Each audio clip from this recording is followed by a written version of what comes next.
Bir күні bir жігіт имамның жанына келіпті да, "Имеке, шешем жанға тиді" деп айтыпты да. "Шешем жаныма тиіп кетті. Неге?" "Отыр болады да менімен әйелімді дұғалай береді" деп айтады дейді. "Біздің шаңырағымызда береке кетіп қалды" десе, "Сіздің анаңыз сіздерді дұғалайтынын кім айтты?" десе, "Әйелім айтты" деп айтады дейді. Сонда әйеліңіздің айтқаны ақиқатта, анаңыз не деді десе, "Анам жасамадым" деп айтады дейді. "Мен әйелім алдамайды ғой, анам алдайды" деп айтады дейді. Сонда имам, "Бұл дұрыс болмады, анаңызды шақырыңыз" десе, анасы айтты дейді. "Алланың атымен ант етейін, мен ешкімді дұғаламаймын. Неге мен өз баламның тағдырын құртуым керек?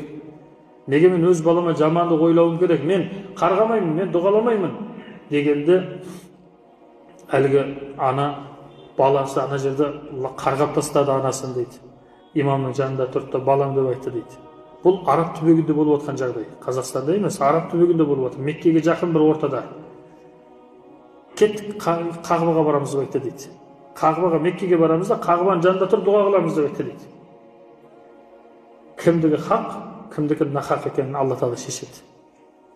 Содан екі ұл бар екен. Жаңа кіші ұлы анасын алып бір көлікпен Қағбаға қарай жол алды дейді. Жаңағы екінші баласы, үлкен баласы әйеліменен Қағбаға жол алды дейді. Сонда дұға қылды дейді. Қағбада анау дұға қылды дейді. "Е Алла, егер мен балаларыма зақым беріп жатқан ақиқат болса, мені бұл жерден қайтармай жанымды алғын" деп дұға қылды дейді. "Егер менің сөзім маған жауылып жатқан жалалар, сөздер жала болатын болса, перзентімді бұл жерден қайтармағын" деп дұға қылды дейді ғой. Сөйтті де бұлар үйіне келіп жайғасса, анасына телефон келді дейді. "Алло" десе, "Сіздің балаңыз, келініңіз жолда жол апатынан қаза болып деп айтты" дейді. Түсіндіңіздер ме не болған? Әлгі бала өзіне үлкен тозақтан орын дайындады. Ағайындар, қанша адамдар отыр арамызда, мен танимын ол адамдарды. Әкесін ренжітіп, әкесінің пенсиясын тартып алып, әкесін қорғайтын жігіттер отыр арамызда. Намазыңыз көк түйін сіздің. Намазыңыз көк түйін сіздің. Бүйтіп маска киюдің қажеті жоқ. Әкеңізді сорлаттыңыз ба? Анаңызды сорлаттыңыз ба? Құдай Тағала сізді жаныңыз шықпай тұрып сорлатады. Бірінші, имансыз кетесіз. Екінші, бала шағаңыздан ата-анаңызға жасағанды еселеп көресіз. Не бір жігіттер отыр, танимын. Анасын сорлатып жүргендер бар. Анасын сорлатып, әйелінің айтқанын жасап, анасын төбелеп, төмпештеп ұратын еркектер бар арамызда. Алладан көп тәубе қылыңыздар. Және ата-аналарыңыз тірі болса кешірім сұрап үлгеріңіздер. Себеп өлім аяқ асты. Өлім аяқ асты. Қазір өліп қалуыңыз мүмкін. Егер өліп қалсаңыз, кеш, өте кеш болады. Қойныңыздағы шұбар жыланға көп алданбаңыз. Жаным, айым, күнім деп тұрып, астыңнан жел үрлеп, ата-анаңа дұшпан қылып айдап жатқан әйелдерге алданып қалмаңыз. Әйел кім ол? Айтыңыздаршы, кім ол? Біреудің туып берген бір су жыланы ма? Кім ол? Анасы. Ана 9 ай көтерген жоқ па? Ыстыққа, суыққа шыдаған жоқ па? Неше түн ұйқысын бұздық? Барлығына сабыр қылып дүниеге келтірген жоқ па? Сонда 9 ай көтеріп, 2 жыл тас жаңа бауырын, тас омырауын жібітіп, сүт беріп, өзін төбелесін деп дүниеге алып келді ма? Өзінің бетіне қарғасын, ұрсын, тепсін деп алып келді ме сол ата-ана? Әкеші, 20 жыл, 30 жыл бақты сені. Сонда өзін ертең көшеге қуып шықсын, пенсиясын тартып алсын, таяқ жейіп, баламнан таяқ жейін деп соншалықты мейір берді ма? Біз кім болдық сонда? Бір ата-анамызды разы қыла алмасақ. Ата-анаңыз разы болмаса, неге 24 сағат көзіңіз ағып дұға қылмайсыз? Жаңа айтты Алла Тағала. Ол пендем деген дүниенің астында осындай дүние жатыр. Ата-ана разы болмаса, жыламақта бұл көзің ағып кетсе де Құдай дұғаңды қабыл қылмайды. Ата-ана разы болмаса, ең қиын нәрсе. Қанша мына ата-аналар отыр. Үйіңізге барыңыз, аяғын уқалаңыз, үсті басына киімін жаңалаңыз.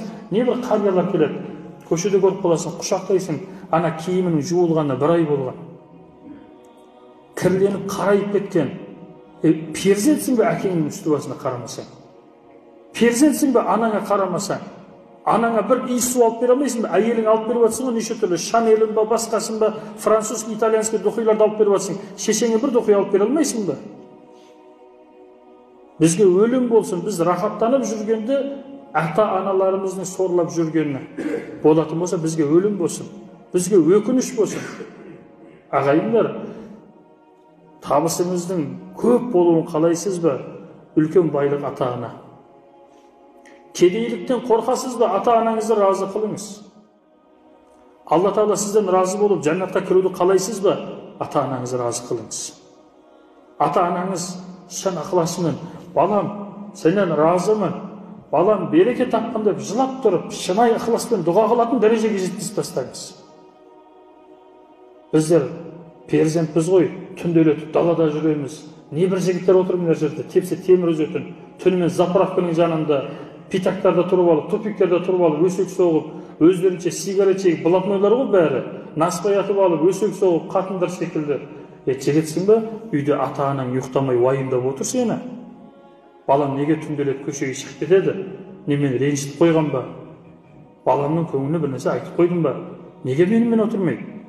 Неге бізбен отырмайды? Неге бізбен шай ішпейді? Баламыз неге бізден алыстап кетті? Ата-ана уайымдайды. Мәртсің бе, батырсың бе, отыр ата-ананың алдында. Сөйлес, сырлас. Қанша ішінде дерт бар, қанша арман бар. Ертең сол ата-ана өліп қалады. Мына қаншама қазір вирус жайылып, қанша адам өлді. Бірі 40, бірі 50, бірі 30, білмейсің. Бұл ауыр келмей тұрып адам өліп жатыр.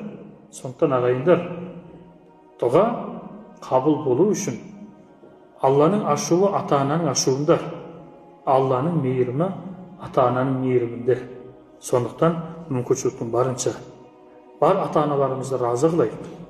Ата-ана разы болса, менің әкемнің айтатын өлеңі бар, білесіздер, аспаннан түссе Иса, хақыңа қылса дұға. Ата-ана разы емес, Аллах сенен разы емес, қылған дұған қабыл емес дейді.